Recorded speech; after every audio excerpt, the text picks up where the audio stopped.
Here's one towards the goal. That's going to be gloved by Travis Ridgen. Well, this is more like it. This is Slangin' the Biscuit. Here's Travis Ridgen and Dave Wheeler. Ladies and gentlemen, lads and ladies, welcome back inside the greatest hockey show on earth. This is Slangin' the Biscuit, and my name is Travis Ridgen. I'm a former 4-year professional hockey goaltender, now a model for George's, based out of Walmart. My co-host, this guy boils his eggs for as long as he lasts in bed. We're talking 2 minutes, 45 seconds, the perfect soft-boiled egg. He's also had the top Canadian morning radio show in the city of Winnipeg for over 20 years. Punching and bunching, 6'2", northeast corner of Alberta he reigns from, Dave Wheeler. That's why my wife calls me over easy. Because you're only good for a 3-minute shift? Because I come out perfect every time. Question mark? Hey, listen, lots of things to cover. Just in regards to last week, we recorded the show on a Friday, got the awful news about Brad Schiefle Saturday morning, and then watched the game Saturday night.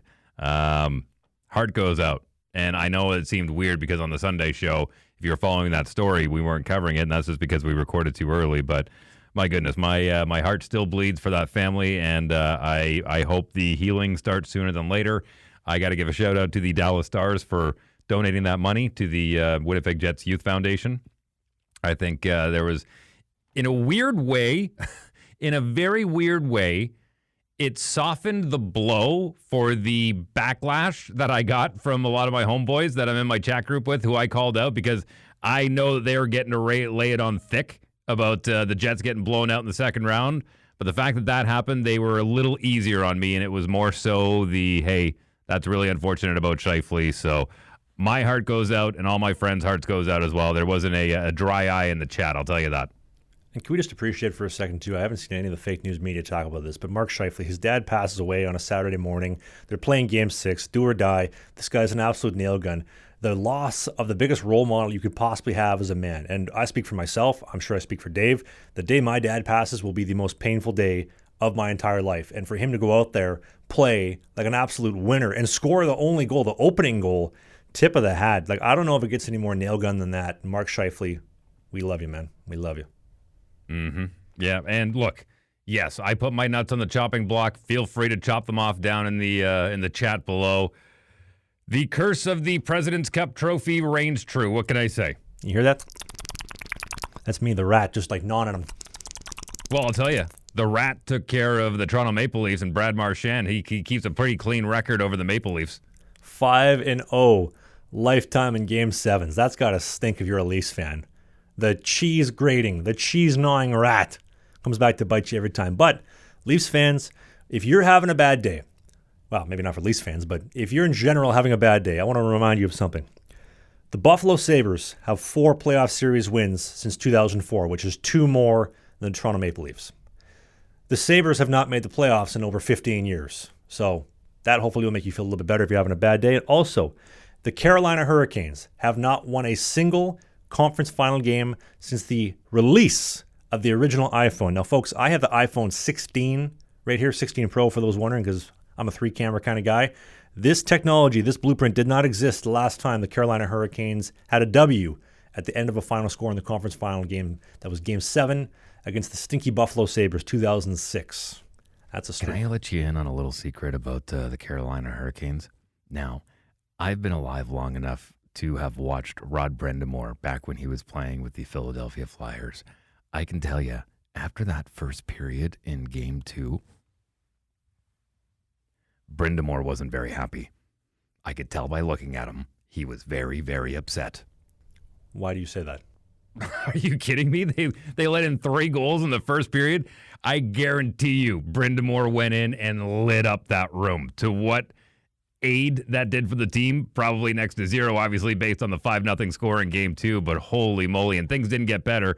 Another Winnipegger I want to shout out, Seth Jarvis, admiring his own pass, took some would say a late hit. He did not look collected after that shift he took after that hit. I'm, as of now, I don't know if he played last night's game or not, but Rod Brind'Amour is not a guy that I would like to get on his bad side. I can tell you that right now. He is, you talk about hard as nails, that guy is still an absolute nail gun.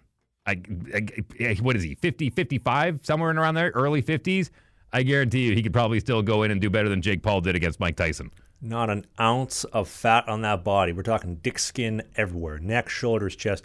Let me ask you a question, Dave. Who do you think got fed harder, the Hurricanes D or Eric Lindros when he gave him the chair playing in Philadelphia, locker room, chair right over the head to the Big E?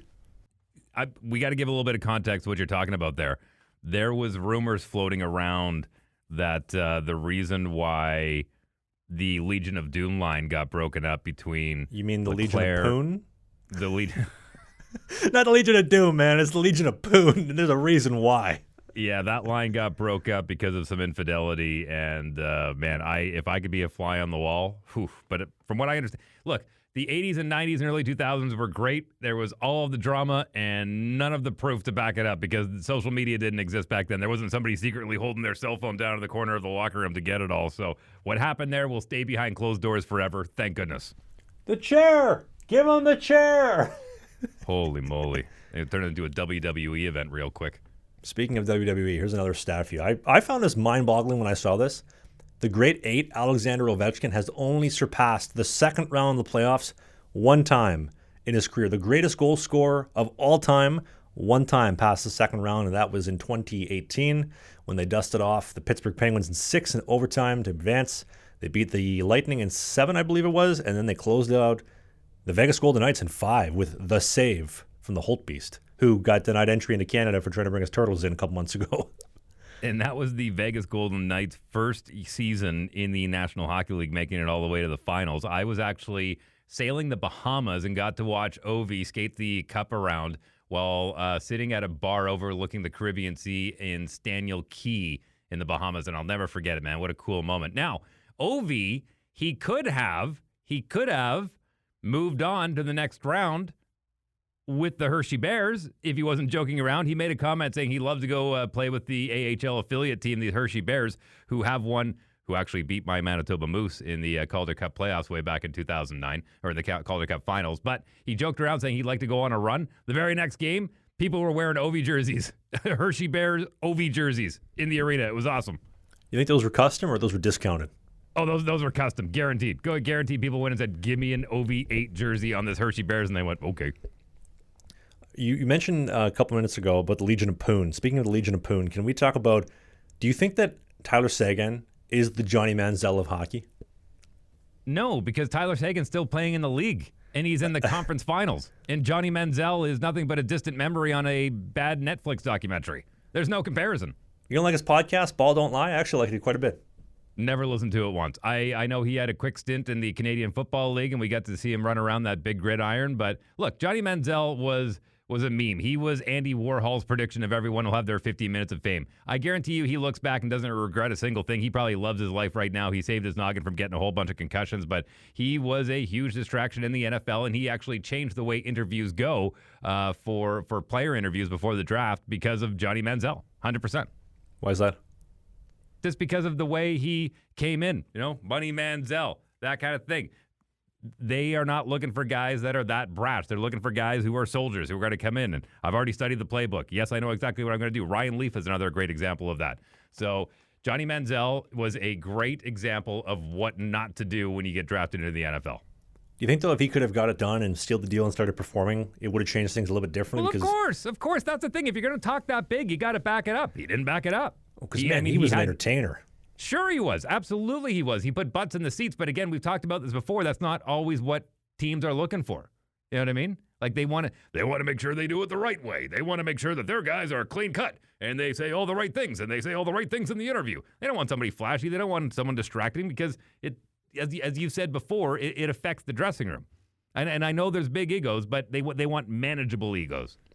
Well, and I'll tell you a true story. Remember when he signed with the Montreal Alouettes in the Comedy Football League? Canadian Football League? Yeah, it was a quick stint, but hey, he's one of the few players who can say, including Doug Flutie, who can say that they played in the National Football League and the Canadian Football League and had varying degrees of success. But even Tom Brady joked around after he retired saying he'd like to be one of those guys that has both on the resume.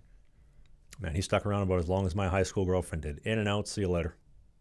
He just did a YouTube video where him and Morgan Wallen, one of your favorites, went out golfing together. Oh, I love Morgan Wallen. Have you listened to it? He had a brand new album drop the other day, too. Yeah, it's called I'm the Problem. I haven't listened to it all the way through yet, but I've heard a few select tracks. One that he did with Calgary's own Tate McRae. Big shout out to Tate McRae from Calgary. And they did a little duet on that album. Do you have any tracks that you like? Ones that come to mind where you're like, damn, that was pretty good? That one. Yeah, I like the one with Tate McRae. Like I said, I haven't listened to it all the way through. It's on my listen list, and luckily I have a brand new set of amazing headphones that I can listen to them on. Ooh, the JLab's headphones, the sponsor for today's show. We'll get to them in a second. Could I also point out, too, his last album, which was 2023, 30-plus songs, not a single track missed, which I thought was incredible. And then this new album, same thing. There's like 30-plus tracks again. The TN, Tennessee, and number 3 and number 7. I really enjoyed those 2 tracks. I'm not quite done listening to it, but those were really good. I will say, getting to know your musical taste over the last 3 years, you're a hard rock guy, but you appreciate good music, and I find a lot of rock fans from the late 90s, early 2000s are finding a lot of the same things they liked about that music in modern day country. And in saying that, there's not a lot of great stuff going on in modern rock right now. Not enough that you really turn your head outside of like Sleep Token and a few of those bands. But I got to give country a lot of credit. It sounds like really solid 70s, anyway from 75 to 95 rock music, and I'm here for it, man. It's not bad stuff. Is it far off to say Jason Aldean is one of the best hard rock guys disguised in a country band? Nate Smith as well. He's fantastic. But you know who I really love? I really love Hardy. You know who Hardy is? No. Hardy he has the mullet, glasses, hat, big. Honestly, kind of looks like me with the big nose too. And he's best boys with Morgan Wallen. You just described Theo Von, right? They honestly, if you had Hardy and Theo Von, they're very comparable, the two of them. It's true story. By the way, big shout out to Theo Von repping the Winnipeg Jets retro jersey on a podcast that he had a couple of weeks ago. Look good on you, Theo. Keep it up, man. You know, when I think of Hardy as well, I remember when my short cup of coffee in Mississippi with the Seawolves. Also, playing in Mississippi was the greatest thing ever. Our arena, the Mississippi Coast Coliseum, right on the beach. Sadly, everything got wiped out from Hurricane Katrina, so you had the arena, the parking lot, and then the beach. And I remember, end of November, start of December, coming out after morning skate at 11 a.m. We skated 9:30 to 11. Go through the parking lot, plunk my ass in the sand, toes on the beach. I'm FaceTiming my mom. Mom, I'm in Mississippi. Look, the beach. And she's in a minus 40 snowstorm and blizzard just like you were. I hate this place. Don't know what that's like, but that was a fantastic place to play. And the reason I bring that up is I remember the Greek Freak. He was always on the music soundtracks every morning. We always have usually one guy who's really good at having the the morning skates, not the pregame skates. And he'd always have Hardy. Remember Truck Bet, Blurry, Redneck. There's so many great songs that he played. Hardy was a staple in the Seawolves locker room when I was there. Nice, man. It's always good to have somebody who can mix a good playlist together. That art is not gone yet. From the days of mixing a mixtape back in the old days to curating a playlist for a friend to share on Spotify or Google Music or YouTube Music, whatever you share it on. That art is not lost, and I refer to John Cusack in a great movie called High Fidelity. If you've never seen it, I highly suggest it if you're a music fan, where he said there is an art to creating a mixtape. Speaking of creating, I guess, I've been thinking about a comeback a little bit lately. I've had quite a few things in my personal life, which I know that you've been there for me for because you're a really good friend, change in the last couple of weeks. And I've been thinking, especially with how the Canadian election went, and I'd like to try to get maybe down to the U.S. at a more full-time basis. Hey, man, a hockey comeback ain't far off. I was talking with AJ Galante, legend icon for the Danbury Trashers. They have Ice Wars coming up, and that might be an option of in full goalie gear. I haven't skated in a bit. But getting back on the ice for Ice Wars in full goalie gear. And then who knows, man, maybe a comeback somewhere. Run me down what Ice Wars is again, for those that don't know. Ice Wars is basically a 3-on-3 mini rink where guys literally go head-to-head like a UFC fight, one-on-one. You move on to the next bracket, you fight, next bracket, all in one day. And you just go until one guy's out or the judges deem this guy is the winner. Ice Wars. And friend of the show, former guest who will be coming up in the summer series as well, the legend Diamond Hands Amesbury. He won, I think, back-to-back years. He is the king of Ice Wars. And you're willing to put your jaw on the line against that man. I give you credit. 100%. Well, he's going to come back on the show this summer, and then him and I are going to go to my Muay Thai studio in Vancouver here, and we're going to do a little bit of sparring too. We're going to get the whole $5 meal deal as far as the on-ice, the sparring, and then the show again. I love Diamond Hands, man. I'm one of the – I feel like I'm one of the few people that really, really love him. But kind of like what he says about me, I get all this hate, but he enjoys what I do. He gets all this hate. I love what Diamond Hands does. He's literally my favorite player in all of pro hockey, period. Daniel Diamond Hands Amesbury. Guy eats nails for breakfast. Let me know if you end up going through with that. I would love to subscribe on pay-per-view if that's available. You come in person, you want to champion me, be my ring boy, you squirt the water, just the right temperature, just the right pressure, just the right amount of water, the right bottle, and you're just there to give me a slap on the ass and tell me it's going to be okay as my jaw is hanging off my face. I think my job is also to scrape you off the ice after you fight Amsbury too. So yeah, I can sign up for that. Come on, Ridge, we got to get off the ice. Everybody's gone home. They're locking up. Speaking of, let's talk about the Toronto Maple Leafs for a second. We have some playoff talk. Yeah, why not? Everyone else is. Oh, we're going to talk Leafs, we're going to talk Oilers, we're going to talk a little bit of Stars and Panthers, and then we're going to get to our voicemails because we have not done voicemails in 2 weeks. Our apologies. I own that. Technical difficulties. Now, the Toronto Maple Leafs, it has been over 21,000 days since they won the Stanley Cup. It has been just shy of 9,000 days since they won a second-round series, 8,000 days since winning a Game 7, and 1,900 days since losing to a Zamboni driver from the American Hockey League in the name of David Ayres, who now hawks mattresses for Sleep Country. Now, I love David Ayres, but I just want to remind everybody, those are the stats after the Leafs got gassed in Game 7. They gave up 3 goals in the second period, which I wasn't a big fan of, but rumor has it the implosion in Toronto was so bad they gave up 3 more goals in the handshake line. They were bad. I think the biggest question is whether or not they hang on to Mitch Marner. And I actually had a look at the free agent list this summer, and it is long. There are a lot of great players available. So if the Leafs decide to keep Mitch Marner or not, I don't think they'll have any problem freeing up that cap space and signing somebody who's available. I am really curious to see if he gets picked up by any team before Mark Carney decides to put him in his cabinet. Because I mean... Hey, what will happen first? Will Mitch resign in Toronto, or will the Liberals find a way to rig the election to get 172 seats as they keep rechecking votes? Oh, they won by 1 here, 2 here. No, the bigger question is what happens first? Does Mitch Marner find a new team, or do the Liberals release a fall budget? I think Mitch Marner will probably find a new team, but the question is where? I mean, that is a big, big contract to take on for somebody who has, up to this point, shown that at least with the Toronto Maple Leafs is not a playoff guy. Now, could he be with another team? Absolutely. Sometimes a change of scenery is all you need, especially because he's never been out of Toronto. Like he's lived in, maybe a change of scenery would actually be really good for his psyche. That might actually be the best thing for him. The question is, where does he go? Where does he fit in? I'm really curious to see what happens in the offseason. Can I remind you, to piggyback off your comment about the Canadian budget or lack thereof, Russia has a public budget. The Ukraine, despite being blown to smithereens, has a public budget online. The Taliban have a public budget. Canada, China, nope. No budget this year. No comment. Thank you, all the boomers. This is fantastic. Also, I posted this meme on our Instagram page the other day. I saw it, and I thought it was the truest thing ever. Leafs fans will be crying, heartbroken that their team gets bounced in the second round by the Boston Bruins in Game 7. Their team fails and doesn't deliver every single year. But you import 1.5 million foreigners from the third world to the point where Toronto looks like New India. They don't say a single thing, not a single complaint. I want to be a nice person. I don't want people to look at me like I mean that I'm defending my country and standing for what it was built for. Nope, not going to do any of that. I'm a good person. I'm a liberal. Don't worry. I love high taxes. I love my roads not working. I love the fact that my health care takes up all my tax money but does nothing for me. But hey, free health care. I am totally okay with people coming into this country as long as they're vetted and they go through the proper channels. This country was built on settlers, not immigrants. It was built on people that had high skills and had ambition and wanted more than what was over in corrupt Europe.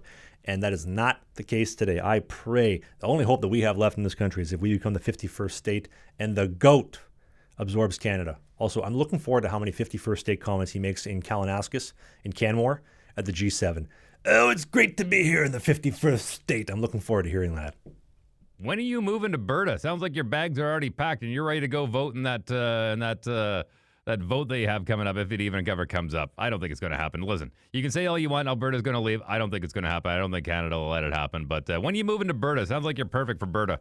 Hey, man, you can say whatever you want. One of our listeners will capture a video. I'll be the first lease signed in the great state of Alberta when they become the 51st state. Travs moving to the U.S. You'll see it. Some of our listeners, somebody in Alberta, in Calgary, Edmonton, our 2 biggest demographics. We love Alberta. We love specifically the oil capital of Canada, they will see that, they will capture, they'll send it in. We love you fine folks over there in Alberta.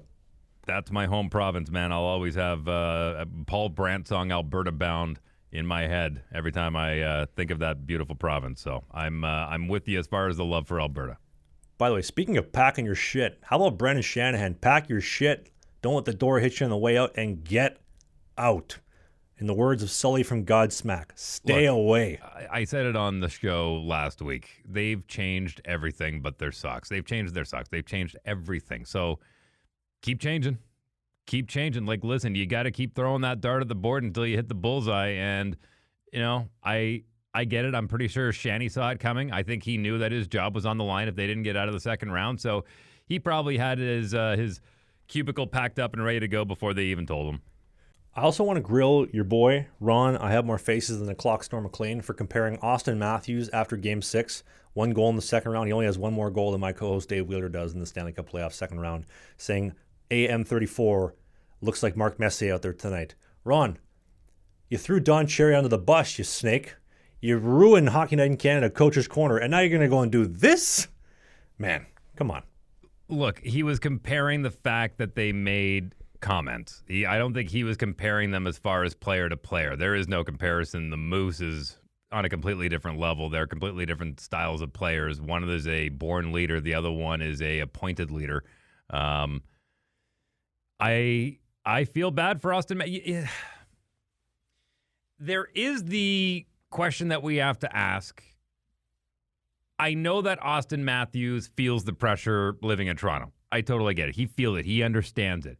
But he doesn't quite understand it the same way as a Canadian does. Now, I'm not calling him out saying he doesn't care because he's an American. I know he cares, but I just think it cares different. It's a different kind of care than it is, because he grew up in Arizona. It's a different kind of care. It's like you going over, and when you played in Sweden, and if they said, hey, this national championship's a big deal, you'd go, okay, that's a big deal. Okay, I understand. You guys think it's a big deal. But you're not really going to understand how big a deal it is.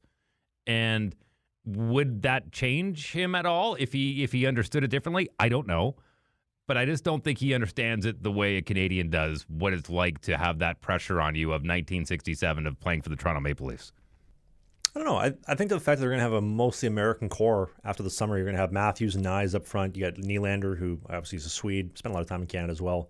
And then you're going to have on the back end for the goaltenders, you're going to have Stoll and Woll, both Americans. You got Americans left, right, and center. So I don't know, maybe that's a problem, that the Americanization of the Toronto Maple Leafs, they don't care about, that same passion that these Leafs fans have, although half these Leafs fans are losers and voted for the Liberals in the last election 4 weeks ago, which I haven't forgotten about.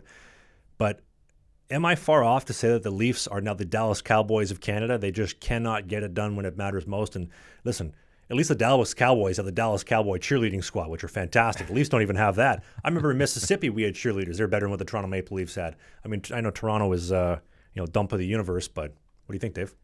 Well, that's the thing is, look, there is such a legacy and such a fan base behind it that when you have that talented of a team, you're going to, I guess, cheer for the team. I don't know. I've never been a Toronto Maple Leafs fan, so I don't really get it. I cheer for a team that's never won the Stanley Cup. But, I grew up in a household where my father boasted about the fact that his favorite team, the Montreal Canadiens, had as many Stanley Cups as they did. Stephen A. Smith was kind of saying the same thing. When you have a fan base like the Dallas Cowboys, you're going to have all the love, but you're going to have as much criticism as you do love when you don't perform, because the fan base is so big and the expectations are so high. So I think it's a great comparison. It's absolutely a great comparison. When it comes to the National Football League, the Dallas Cowboys, like if you went over to Nigeria and you said, hey, do you know about the NFL? They'd go, Dallas Cowboys. I don't think they'd say that about the Toronto Maple Leafs, but the Dallas Cowboys certainly have a legacy behind them the same way the Toronto Maple Leafs do with hockey. And it's crazy to think that they have as much legacy as the Montreal Canadiens with half the amount of cups that they do. So there is no doubt that the love for the Toronto Maple Leafs from coast to coast is there. You can't go to a single corner of Canada without seeing a Maple Leafs jersey, but with that love comes the criticism. Speaking of Montreal, did you see UFC 315 the other day in Montreal? No, I caught the highlights. I didn't watch the actual fights. You know who was at UFC 315? Was Pierre there? Pierre Polyev, he was at UFC 315. Now, if you haven't seen on the video version of the show, Pierre Polyev was at UFC 315 in Montreal, and the rumor has it is that this was the only place that he could find a seat, but I'm still waiting to confirm that. You like that one?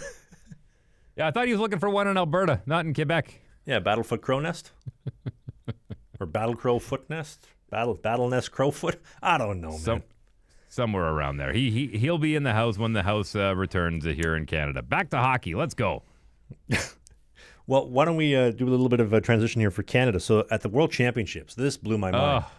Canada loses to Denmark 2-1. They outshoot them like 40-25. JB didn't hold the fort against my boy Frederick Dichow formerly of the Frölunda Indians, Frölunda in the SHL. But here's a stat for you.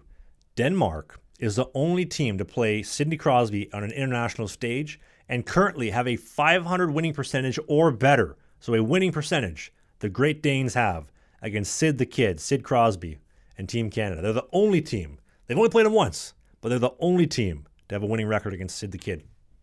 I want you to go look at that roster. Bo Horvat, Nathan McKinnon, Marc-Andre Fleury, Sidney Crosby. The list goes on and on and on. Fantastic lineup. Top seed in your pool coming out of the round robin. And you lose to the Danes? That doesn't happen. That's like Travis Ridgen getting a shutout in professional hockey. It just doesn't happen. Guy barely finishes 50 minutes in the first period. He gets yanked 3 goals on 18 shots because the D in Mississippi hung me out to dry. I got to go skate, and the opposing bench just absolutely gives it to me. They throw the starter in, and they realize, he was even worse than Ridgen, so whatever, put him back in. Trav finishes 8 goals on 70 shots in his debut and gets gassed the next week. Yeah, I know all about that. There are certain blips in the in Canada's hockey history when it comes to world competition. Losing to the Kazakhs way back in the day, losing to Denmark will be on that list. It's almost fortunate that the Edmonton Oilers are still in the playoffs, or you'd have even less eyes on the Stanley Cup Finals or conference finals. But you want to know why they lost? I have some inside information. I have insider information because they didn't score more goals than the Danes. Well, yeah, obviously, the team that scored less won or less lost. But you want to know why Team Canada lost to the Great Danes, Dave? Tell me. They stopped in Winnipeg at the watering hole. Earls at 300 man. The girls at Earls were fantastic. And most importantly, they stopped at the calibration station, the Rum Hut at IG Field. They're getting ready for the Bombers' preseason debut. And then went over and then choked against the Danes. That is rumor on the street.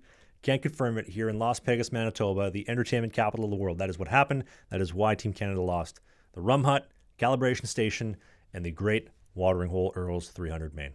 Gets the best. I'm actually going to flip that on you. I'm going to flip that on you. I'm going to say because Nick Ehlers scored the tying goal in the third period, Winnipeg Jet. I think that's the schedule he had before he went over to play for his home country of Denmark. I think that's what actually powered him to tie up the game in the third period. Dude, how good would life be if you're a server as a chick in Winnipeg working at Earls of 300 man? You get all the NHL teams coming in. You got the players. All you got to do is put on some makeup, a nice push-up bra, make sure your hair looks good, and boom, you could be lifted out of poverty, out of this crime pool in Winnipeg where everybody's getting stabbed, getting the Winnipeg handshake, and boom, now you're in New York, you're in Dallas, you're in Florida. Sky's the limit. All you got to do is look pretty and look nice as one of the girls at Earls in Winnipeg, a 300 man at the calibration station. I think the bar was set with the whipped cream bikini in Varsity Blues when she said, "You're my ticket out of here." They're not wrong. They're not wrong. But hey, we're stuck here. I got Winnipeg's top morning radio show host. You have the sexiest man that used to play professional hockey, now Calvin Klein model. You want to get some voicemails? Do you want to do Oilers first, or do you want to do the voicemails? Let's go Oilers. Well, how about the fact that Stuart Skinner is sinking the Oilers' playoff hopes faster than the Liberals are sinking our economy? It's 7-Eleven drivers, Uber security, left and right, Tim Hortons workers, ice cap, no chocolate milk, everywhere. I didn't get a chance to watch Game 2 because we are recording literally right before puck drop for Game 2. But Game 1, that's not on Skinner. Listen, I know I've been hard on that guy for the past 2 years in the playoffs. I know I've been hard on him. That was not on him. That was the Edmonton Oilers absolutely collapsing, thinking that game was over in the second period, and then letting in 5 unanswered on a steady train to the penalty box with Corey Perry taking it. Is it acceptable to give up every single goal short side, Dave? When you can't see the puck, I don't think Stuart Skinner played as bad as you're going to make him out to be. I don't think he had a great game. He obviously didn't steal it for them, but I think he got hung out to dry with the Stars having a 75% power play percentage Like, you just, Corey Perry, dumb penalty. You can't do that. Evander Kane, can't do that. You can't put yourself in situations like that, and I'm not saying they did it purposely, but those are two of your biggest offenders when it comes to penalties this season, and they got to be smarter than that. It's the playoffs. You can't get away with everything. You can't hang that on Stuart Skinner. Neon Leon had a great game. Connor had a great game, but they needed more. That's the time. I mean, I know you talk about Connor when he flipped out of the team, like, we gotta step it up, guys. We gotta work harder, guys. That's the time he should have said that in the second intermission. And instead, they went out in the third period and absolutely laid an egg. Sure, but from a defensive perspective, we're always taught goaltending and defense, take away the short side. That's the easiest spot for them to shoot. Steal the short side and then give them the far side. The angle to come up is significantly higher on the short side than it is the far side. So you're going to have a much easier time making those saves. And the fact that they're bombing them in from the point with Heiskanen, past Skinner, they're shooting, the guy just walks down Main Street and then Skinner gets out of the way like, oh, here you go, I don't want to get hit, like he's playing professional dodgeball. Like, they're unacceptable goals. And yes, I get it, they imploded. The power play percentage is 75%. But you need Grant Fuhr goaltending on this team. We've talked about it. They can get by with American League goaltending. You can't get by on ECHL goaltending with the Edmonton Oilers. And they just needed one save, a save. That's all they needed. They didn't get it. And man, if they get gassed again, I mean, I also can't believe the fact that the LA Kings were 30 seconds away from getting the Oilers down 3-1 with their literally the boots on the neck of the Oilers and choked it up. But if the Oilers don't get it done again this year, it will be because of the goaltending. It is going to be the sole reason why. Because if they had a real goaltender, like Stan Bowman, we don't need a goaltender at the deadline. If you picked up a goaltender, you'd be sweeping every single series. This is the greatest offensive team of this decade, probably of this generation that we have seen in regards to dominance. With Neon Leon, that goal, he's just chugging to the net like a freight train going down Ness, plugging up construction and plugging up traffic. And that for one 8 goes minutes. far side. And that one goes far side, completely contradictory to what you were saying as far as taking away the short side. There's one that went far side. You've got goal-scoring skills on that side. Nuge steps up and scores a big goal, too. Those are the guys that you need scoring. So I totally get it. I understand it. Those guys need to be scoring more. Jake Ottinger did exactly what you're talking about. He had that Grant Fuhr goaltending. He goes, I think I can let in 3 and still be able to win this game. Sure, but he sealed the short side. Leon didn't have an opportunity to bury a short side. Even the Nuge goal did not go short side. You go from the short side, you project out, and you make them go around you. And that's what Ottinger did, and credit to Nate Leon. He's one of the greatest players in the world, and he ends up burying it. And the German tank just chugs along, boom, buries it. So credit to them. And I don't know. I hope that the Oilers do it. I hope that they can win a cup for Canada. Actually, no, I changed my mind. I'm not a fan. They listen, you endorsed can't say that you love Berta and that you're going to be moving to Berta and then say screw the Oilers. No, I love you Calgary. You can't have it both ways. I was just in Calgary. I love the city of Calgary. Beautiful. The Calgary Tower has fantastic food. The people are great. They are positive. They are optimistic. They did not vote NDP like the people of Edmonton, and also the Oilers, who endorsed the, at the time, unelected Prime Minister of Canada, Mark Carney. Didn't like any of that. So, you know what? Go Dallas. Let's hope for the Flames to win next year. That's what I think. Well, shout out to my old alma mater, the Southern Alberta Institute of Technology down 16th Avenue Northwest in Calgary, where I spent 2 years in Owasina Hall in apartment number 19, or what was our apartment number? 1902. 1902 was our apartment number. Great memories there from 99 to 01. Well, you know what would help you remember those memories a little bit better, Dave? Do tell. If you had audio recordings of you late night heading to the headboard with your ladies at the time because you were an absolute stallion champion. But if you had that audio, you'd want to use it with our sponsor for today, the folks at JLab. Now, JLab has a couple different products. They have their over-the-ear headphones, which are fantastic, and as well as their earbuds, so they're wireless earbuds. So JLab have their Open Sport wireless earbuds. They're designed for your all-day activity. They have over 26 hours of wireless Bluetooth playback. They are sweat-proof with their no-slip fit, noise canceling with microphones that are going to allow for fantastic clear calls, and then they're over-the-ear headphones. So that's going to be the JBuds Lux active noise canceling over-the-ear headphone. We're talking 40 hours of active noise canceling Bluetooth playback, 70 hours if you don't have the active noise canceling on. They're fast charging and they can connect to 2 devices at a single time with the Bluetooth share mode. And they're a sponsor for today's episode, and they're the official headphone of the show and for the voicemail. So right now, if you want to pick up a pair, go to the link in the video description, you click that link, there's a promo code, get you a nice little discount there. And thank you so much to the amazing folks at JLab. Welcome to the show. They're going to be with us for a long time, for the next year. The official sponsor for the voicemail and the official headphone of Sling the Biscuit podcast. And this man and that man on the other side of the screen. Sexy, right? Look at this. I love this. This looks great. I love it. They're new. I haven't had a new pair of headphones. No word of a lie, and I wear headphones every single day of my life. Not earbuds, headphones every day of my life. And these are my first new pair in 12 years, and they feel amazing. I'm excited. I haven't been to the studio in 3 weeks, and Dave has all the packages, so I'm excited to get my hands on them and experience them for myself next week because we will be in person for every single episode moving forward for the rest of the season into our summer interview series. But JLab, welcome. Happy to have you on the show. And let's get to some voicemails. Now, if you want to leave a voicemail, you can join the show. There's a link in the description. You click that link. You got 90 seconds. You leave us a call. You say whatever you want. It can be positive. It can be negative. Preferably don't swear too much because it makes it difficult for me to edit. But if you do, not the end of the world. And we voice all voicemails. Whatever you want to say and be on our show, we'll voice it. Let's begin. Hey, how's it going, guys? Mike G here. Wondering, what are you guys thinking about the goaltender situation in Chicago? You know, Spencer Knight was a big-time signing, but you gotta wonder, after Arvid Soderblom's performance last year, is he primed for a takeover? Do we think we're going to see him in the crease, especially under the guidance of top 15 captain Nick Foligno? Yes. Easy answer is yes. Spencer Knight was fantastic. Soderblom was great. I love Soderblom's game. He's big, he's a Swede, he's mobile. The Swedes have elite hands, and they've always been fantastic. Knight is more of a blocking style goaltender.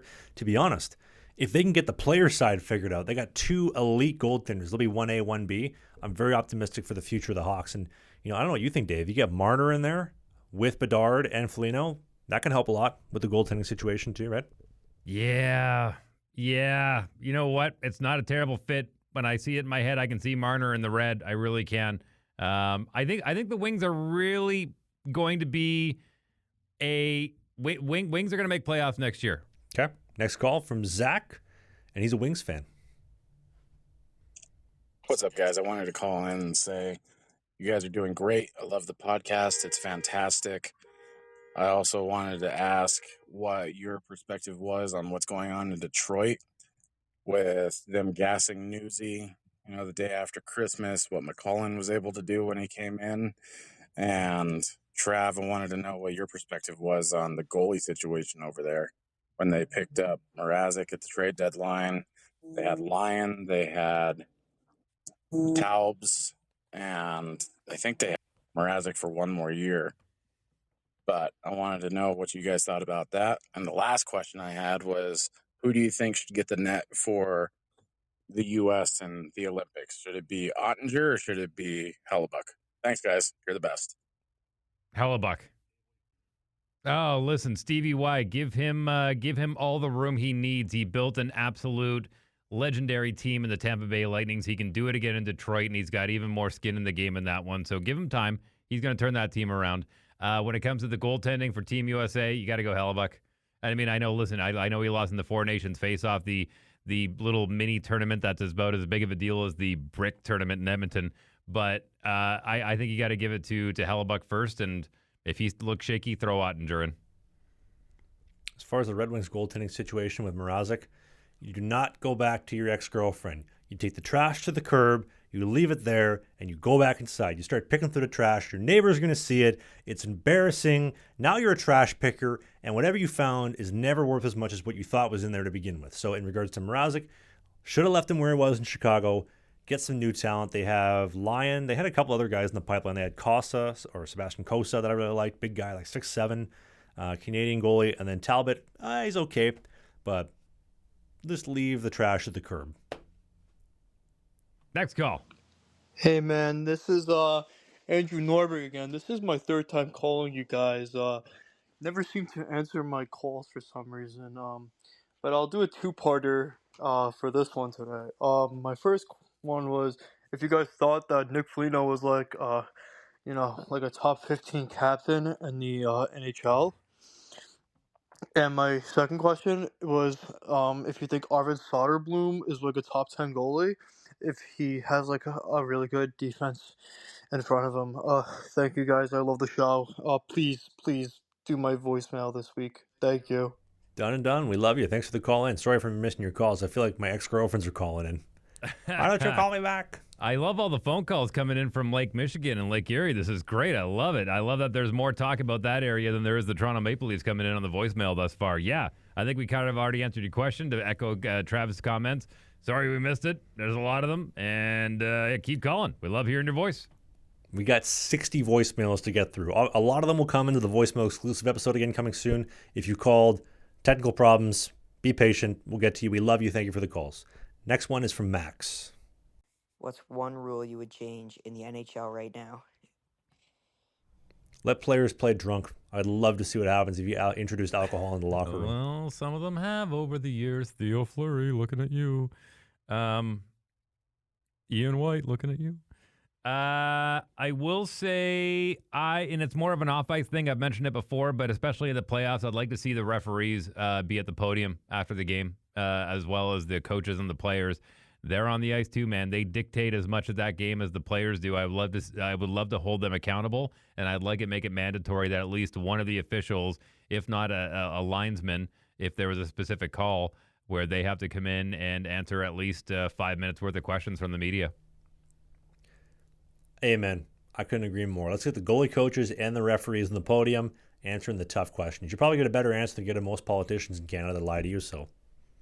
I don't know about the goalie coaches. Listen, that's more for the offseason stuff. That's more for the website content. I don't know if I want to see them on the podium after a postseason game, but I think the referees need to be in there. And you know what? I'm going to say that for all sports. Every single sport, you should be able to at least ask a few questions. If he steps up there and they go, no, we have no questions, he's like, all right, thank you very much. But they at least have to be available to media. Next question is coming in from the Grosman out in the beautiful city that rhymes with fun, Regina. Hey fellas, it's the Grosman here, living large in Regina, Saskatchewan. Just gotta say, man, Vander Kane, I don't know what that guy's eating for breakfast, if it's a couple 8-balls or some frosted flakes or who knows what, but this guy is just electric. I'm telling you, shooting the puck, scoring the puck, hitting guys, laying guys out, getting in scrums. He's doing all the little things. Defense isn't that bad either. And we gotta shake a stick at that pylon called Stuart Skinner. I mean, I'm not a big fan, but how do you go from playing like a tutor to a 25 save shutout? Yeah, only 25 saves, not a big deal. But I'm just really pulling for the Oil. But Gary will never let that happen. For you, Gary. Anyways, love the pod, boys. Keep it going, and we'll chat to you soon. I don't disagree with anything he said. What both those guys said. What both those guys said. He told Gary to F off. He called Kane out. He called it exactly as it is. A bowl of black ball for breakfast is what he's saying. I love that. Grosman, we love it. We'll be in your city. We'll be in Regina. What are we, Dave? June 6 to 8? 5 to 8? Something like that at the Hotel Sask? Somewhere around there. Yeah, we're going to be golfing at the Deer Valley. We're going to be enjoying all of your city has to offer. Very much looking forward to it, my friend. Thanks for the call. As always, you can leave a voicemail down at the link in the description. We got more calls. This one's coming in from Gambit. Hey, Dave. Hey, Travis. Gambit from Washington State here, just calling in. Wanted to say that I'm a brand new hockey fan. Started watching at the start of this season. I'm brand new to this podcast. Started listening to you guys around the trade deadline. Really enjoyed the show. Wanted to say that, Dave, congratulations on your amazing career as a radio host up in Canada. I think that's really awesome, and I hope you get 20 more amazing years out of it. And Travis, wanted to say congratulations on your years of sobriety. I know every day is a bit of a fight sometimes with trying to get through all that, and sometimes it's just always in the back of your head. So stay strong, man. I thought he was going to say congrats on having a hot Playboy model wife. Well, listen, when it comes to my radio career, thank you very much. I appreciate that. When it comes to Travis's vices, alcohol's not his vice, but he has others that he needs to work on. Coffee and beautiful women. Nothing I love more. Sometimes I like to mix them together. Hey, I like my coffee like I like my women. Light, strong, and preferably not independent. Next call coming in from Jacob. Yeah, the Vancouver women are sure going to love that one. All right, Trav. Question for you. What are some good drills for a young goalie who's playing low-level high school hockey in some random state? The state is South Dakota. Just really low-level high school hockey. Just came off of a hip and an ankle surgery. What are some really good drills to get back into movements and trying to get fluent again before tryouts? The great tax-free state of South Dakota. My mom goes to the U.S. She's going to South Dakota first. I guarantee it, myself included, possibly. Love South Dakota. Can I recommend Sense Arena? I mean, you've used it. Isn't it great? Sense Arena is good. What I would recommend, if you can get access to ice and you have access to it, work on your movements. Movements are the wheels that drive the bus. If you can't move, you can't make saves. Making saves actually is very, very easy. It's moving into the save, moving into position, getting set early in advance so you have a good read in the puck. That is the problem. So work on those fundamentals, work on the basics. And like if you watch the pros, you watch the Hellebucks and the Ottingers, if you ever see Ottinger during the summer, it's the most basic shit ever. There's nothing complex, nothing complicated. It is the simple 1% of the 1% basic detail. The same details probably that 12-year-olds are working on, and they are just so good at. They are machines. They don't make mistakes. Work like that. Try to work on those small little micro details there. Good advice. Next call coming in from Matthew. Sup, Dave? Sup, Trav? I just want to say I'm loving the podcast. Oh, by the way, my name is Matthew. I'm 16 from Montreal, Quebec. Yeah, I love the podcast. I always listen to it when I'm doing my homework, when I'm exercising and doing all that. Even though I've never played hockey in my life, I watch hockey. Um, I just think that your podcast is so cool because like you talk about hot button issues, like really in a way that's like, you don't care what other people think of you, and you just speak your heart out, speak your mind out, and just talk about it. Like, I think that everyone deserves an opinion on stuff, and people that always like to criticize you and stuff, I like how you don't use that and like change how your podcast works and stuff like that. So yeah, I really appreciate the podcast. I think it's really cool. Go Habs go and free Carter. First off, yes, definitely free Carter Hart. Also, I know I speak on behalf of Dave. We love the city of Montreal. Beautiful city, clean. The women are gorgeous. They're stylish. They're classy. There's nothing better than, as far as the big cities go, the city of Montreal and the great people there. Can I talk about the authenticity aspect, what he just mentioned about not caring, and talk about hot button issues, Dave? I have an opinion. I don't know if you do. Do you have one first? I always have an opinion. Go for it. Honestly, if you want to get good at ladies, because I know 16-year-olds are at that really awkward stage, they want to get good at women, but they don't really have a whole lot of experience. The number one way, I think, authenticity and being genuine to yourself. I don't care what anybody else thinks. I don't care what anybody else says or does. I will do and I will believe the difficult things because I am so firm. I'm the biggest advocate and believer in what I believe in and in myself. And if I don't believe it, nobody will. Women love somebody who's confident and is completely unshakable when it comes to this type of stuff. And women will shit test you. Dave, it's just funny. Dave and I have talked about this so much the past couple of years about like little shit tests that women do that I don't think they even know that they're doing it, but they do it. As a 16-year-old man, get good at being authentic, being genuine, staying true to yourselves. Obviously, update your belief system as more information becomes available and you say, okay, well, this fits more to this as opposed to that. That's going to be your secret sauce. And in the world of podcasters, there are so many dudes in the hockey podcast realm that are just genuinely inauthentic. They are selling out for the dollar. We've mentioned the goons over at Spit and Chicklets and them doing anything for a buck, including selling gloves to kids that don't have hands or selling booze to your children.